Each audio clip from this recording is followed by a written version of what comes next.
I'm Brian Branch. You are watching Lions Game Day live on Fox 2 Detroit. All right, time for the Sunday sit-down brought to you by the DTE Foundation. Sat down with Isaac TeSlaa this week.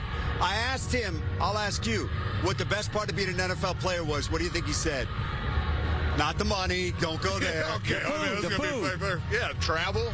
No more pencils, no more books. No more teachers, dirty books. Take more it away. teachers. Still got to take notes, though. I'm loving it. That's honestly probably the biggest difference between college and the NFL is just the fact you don't have to go to class and you don't got to worry about studying for these exams and stuff like that. All you really got to worry about is studying the playbook, studying other defenses, and just playing football.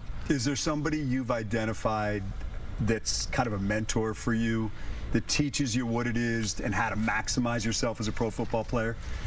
I'd say just the receiver room in general. Obviously, you know, St. Brown I feel like is someone I really look up to just because of his work ethic, and I mean, he's a beast. I mean, I think he's the best receiver in the NFL, and who better to learn from than Amon-Ra? You knew of him, obviously, and knew what he could do, and probably had heard about his work ethic before you even came in this building. What's it been like to actually watch him and see how he conducts himself and how he applies himself to the game? Yeah, I mean, obviously he's an incredibly talented person, but I mean, the biggest reason why he's successful is just the work that he puts in, kind of behind closed doors. And, you know, everyone knows about, you know, going to the jugs machine, catching all those balls. And I think that's just kind of shows who he is as a football player. He wants to be the best, and he's going to work at it until he is the best. I know you would give it all back for a win, but your first catch was a phenomenal catch, and your first catch was for a touchdown. How many times would you say you've watched it? You can be honest. And I wouldn't blame you no matter how high the number is. I'd say in the ballpark of 50, somewhere around there. It was incredible. What were you thinking? What goes through your mind when that ball's in the air? Is there even a conscious thought? No, it's really just, you rep it so many times, it's just catching a football at that point. Is that the best catch of your life?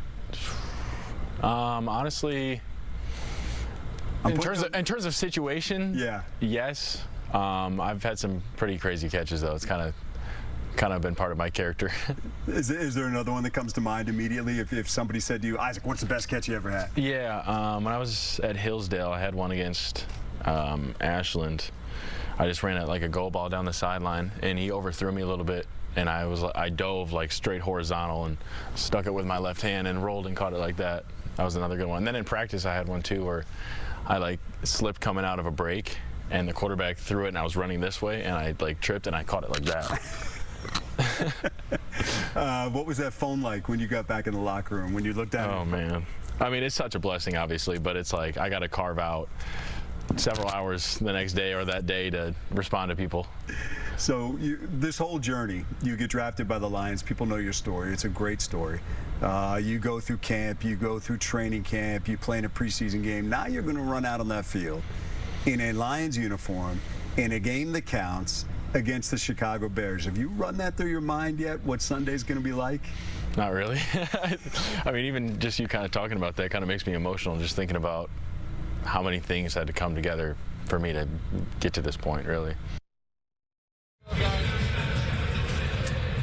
All right, full week of practice. Be interested to see how many snaps he gets. Virtue said he'd watch that catch 50 times. I would have watched it 100. Yeah, I've watched it 150, so I'm with you.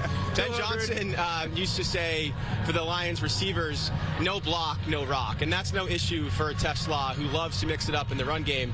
His issue, at least in camp, was closer to no stock, no rock. As receivers coach Scotty Montgomery told us, he was just average at first at getting snacks for the receivers' room. But once the snacks that Saint likes and J-Mo likes began showing up, they showed him some more respect.